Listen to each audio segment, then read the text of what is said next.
ආයුබෝවන් ළමයි. දැන් අපි කලින් වීඩියෝස් දෙකකදීම පොඩ්ඩක් අපි කතා කරා වර්ගජ සමීකරණ වල මූල හොයන විදිහ. දැන් මේ තුන්වෙනි වීඩියෝව. ඉතින් මේකෙදී ටිකක් වෙනස් ගානක් තමයි අපිට හම්බ වෙලා තියෙන්නේ. ඉතින් මේ බලන්නකෝ. 3 බෙදීම 2x ඍණ 1 ඍණ 2 බෙදීම 3x ධන 2 සමාන 1හි මූල සොයන්න. හරි. එහෙමනම් පුතේ මෙයාගේ හරයන් දෙක වෙනස්. මොකද්ද වෙනස්? හරයන් දෙක වෙනස්. හරි. මෙයාගේ හරයන් දෙක එක සමාන වුණොත් තමයි පුතේ සංඛ්‍යා දෙක අඩු කරන්න පුළුවන්. හරි. එකතු කරන්නත් පුළුවන්. එහෙම තමයි. හරි. දැන් මෙතන තියෙන අඩු කිරීම නම් මුලින්ම වෙන්න ඕන දේ මොකද්ද? මුලින්ම වෙන්න ඕන දේ තමයි යට. එහෙමත් නැත්නම් හරය සමාන වීම. එහෙමනම් අපි මේ ගාන දිහාට ගියොත් 2x ඍණ 1 3x ධන 2 හරයන් දෙක සම්පූර්ණයෙන් වෙනස්. එහෙනම් මෙයාගෙන් ಗುಣ වෙන්න ඕන පුතේ. ඒ කියන්නේ 2x ඍණ 1 ಗುಣ වෙන්න ඕන 3x ධන 2. එහෙමනම් මේ 3 ಗುಣ වෙන්න ඕන 3x ධන 2. පැහැදිලිද? right. මෙතන ඍණ 2 තියෙනවා. බෙදීම 3x ධන 2. right. මෙයාගේ 3x ධන 2නේ. එහෙනම් මෙයා ගුණ වෙන්න ඕන පුතේ 2x ඍණ 1කින්. හරි. මෙයා 2x ඍණ 1කින් ගුණ වෙනවා. සහ උඩ කියන්නේ ලවය අනිවාර්යයෙන්ම ගුණ විය යුතුයි. හරි. එතකොට දැන් පොදු හරයක් ඇවිල්ලා තියෙන පුතේ මේ පේනවා. පොදු හරයක් ඇවිල්ලා තියෙන. එහෙනම් අපිට කෙලින් පොදු හරය ලියා ගන්න පුළුවන්. 3x ධන 2 වරක් 2x ඍණ 1. පැහැදිලිද? දැන් අපි 3 මෙන්න මෙයා ಗುಣ කරන්න ඕන පුතේ. හරි? හොඳට බලා ගන්න. 3x ගෙන් ಗುಣ වෙනවා. 3x ගෙන් ಗುಣ වුණාම 9x. හරි? 3 ධන 2 ගෙන් ಗುಣ වුණාම ධන 6යි. හරි? දැන් මෙතන ඍණනේ. ඍණ. එහෙනම් මම පොඩ්ඩක් මෙතන කොටු වරහණක් දාගන්නම්. මොකද සමහර අයට පොඩ්ඩක් පැටලෙන්න පුළුවන්. ඒක නිසා ඔයාලත් මේ විදිහටම කරා නම් ගොඩාක් ඔය පැටලෙන වරදින ගතිය අඩු. හරි? right. එමනම් මෙයාව මෙන්න මෙයාගෙන් ಗುಣ කරා. 2 2x ගෙන් ಗುಣ කරා. 4x 2 ඍණ ගෙන් ಗುಣ කරා. ඍණ 2යි. ඔන්න ඔය විදිහට ආවා. හරි? right. දැන් පුතේ මෙතන ඍණ තියෙන්නේ. ඒතකොට ඍණ මම පහළට එන්නම්. කියන්නේ මෙතන 9x ධන 6 ඍණ පදයකින් ගුණ වුණාම ඍණ 4x ඍණ පදයකින් ගුණ වුණාම ධන 2යි. මෙයාගේ යට තියෙනවා මෙන්න මේ විදිහේ 3x ධන 2 2x ඍණ 1 සමාන 1යි. ටිකක් ගාන දිග වෙනවා මේ ගානේදී. හරි. එහෙමනම් මෙයා මේ පැත්තට එනවා. ඒ කියන්නේ මේ යට හරය එකෙන් ಗುಣ වෙනවා. right. එහෙමනම් මම ගාන ටික දික් වෙන නිසා මම හිතනවා ඔයාලා මේ වෙනකන් ලියා ගන්න. හරි. මම පොඩක් වීඩියෝ එක නවත්තලා මේ වෙනකන් ලියා ගන්න. මම ඊතුරු කොටස මේ ටික මකලා අලුතෙන් පටන් ගන්නම්. ඔයාලා මේ ටික ලියා ගන්න.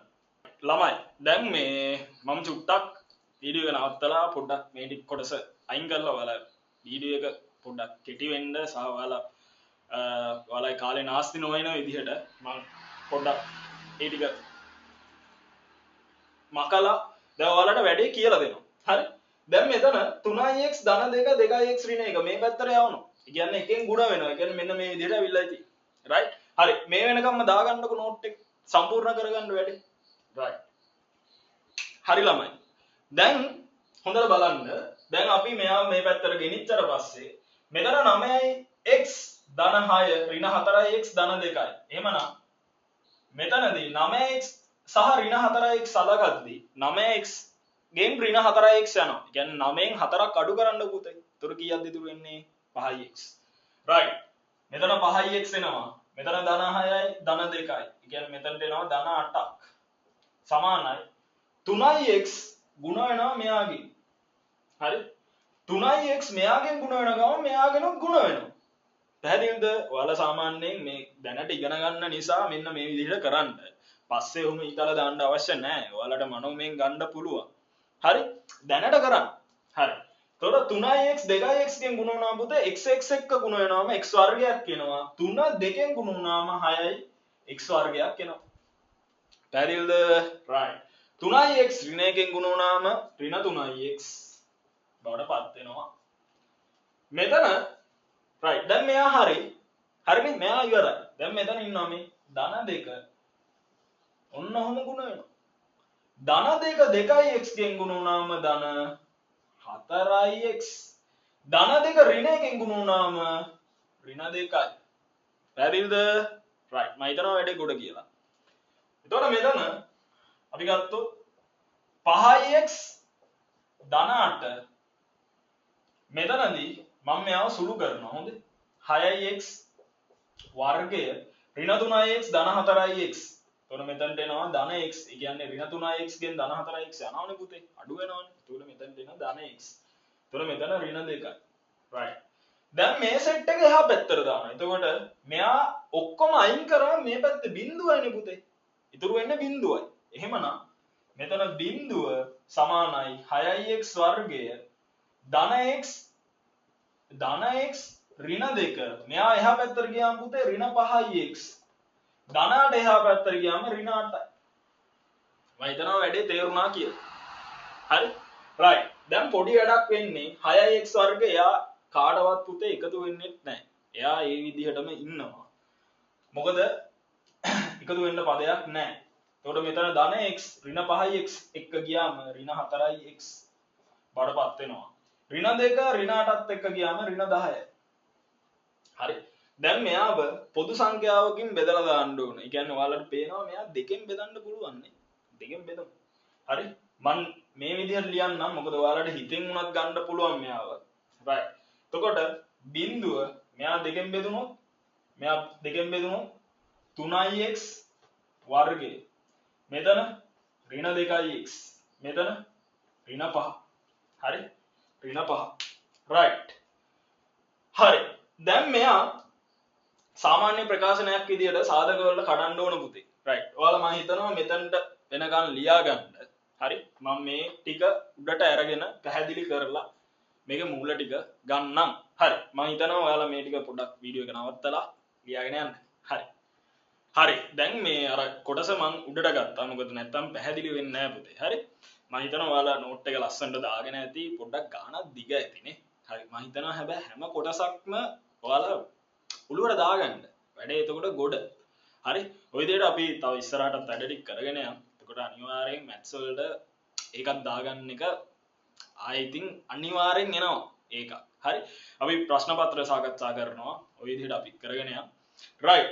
එහෙමනම් මෙතනදී බිඳුව දැන් මෙතන 3 ඍණ 5න් ගුණ වෙනවා පුතේ. 3 ඍණ 5න් ගුණ වුණාම මෙතන එනවා ඍණ 15. ඔයාලා දන්නවා. දැන් මෙතන right. මෙතනදී 3x වර්ගය ඍණ 2x ඍණ 5යි.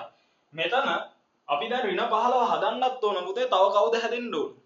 තව එක්කෙනෙක් හැදෙන්න ඕනේ. කියන්නේ ඍණ 2 හැදෙන්නත් ඕන. ඔයාලා දන්නවා 15 හැදෙන ක්‍රමය. 5 වරක් 3 15යි. එතකොට දැන් මෙතන එන්න ඕන ඍණ 2යිනේ. එහෙනම් ඔයාලා දාන්න ඕන ඍණ 5 සහ ධන 3ත් එක්ක තමයි දාන්න ඕන.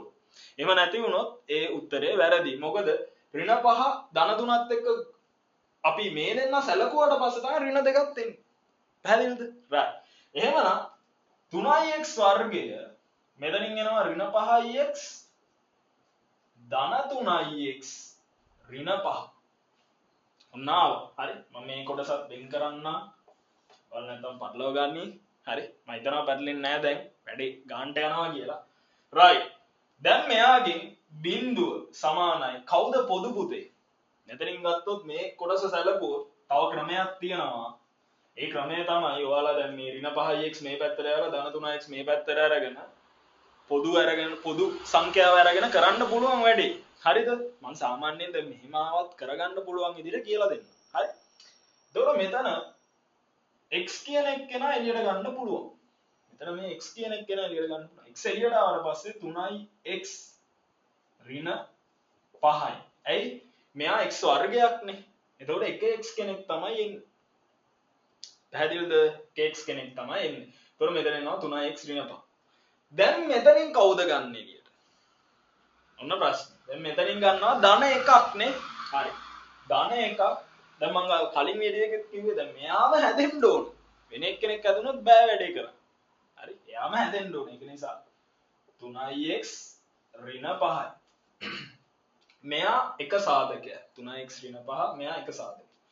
බිඳුව සමානයි 3x ඍණ 5 එක සාධකයක් වුණාම x ධන එක තව සාධකයක් බවට පත් වෙනවා. right. දැන් මේ සමීකරණේ මූල හොයමු.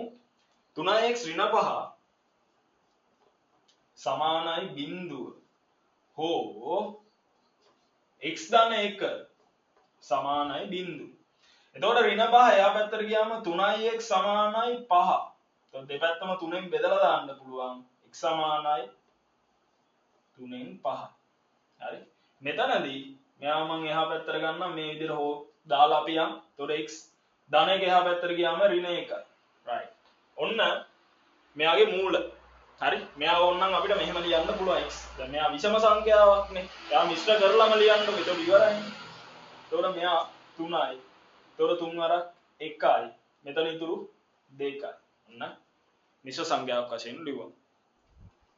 ඔයාලා පිළිතුරක් වශයෙන් ලියද්දී සමීකරණයේ මූල කියලා දාලා මෙන්න මේ දෙන්න ලියන්න. හරි. ඒක වඩාත් හොඳයි. හරි. මම සාමාන්‍යයෙන් මගේ ෆිසිකල් ක්ලාස් වල ළමයිට කියනවා මේ ප්‍රශ්න පත්‍රයකට උත්තර ලියන විදිහ පවා. දැන් මේ ඉස්සරහට මම ඔයාලට දාන්නම්. උත්තර පවා ලියන විදිහ අපි හරියට ගොඩ දාගෙන යන්න. හරි. එහෙනම් අපි ඊළඟ වීඩියෝ එකෙන් හම්බ වෙමු. මම හිතනවා ඔයාලට මේ වැඩේ හොඳටම කරුණා කියලා. ඉතින් තවත් අලුත් වැඩකින් හම්බ වෙමු. එහෙනම් ජය වේවා.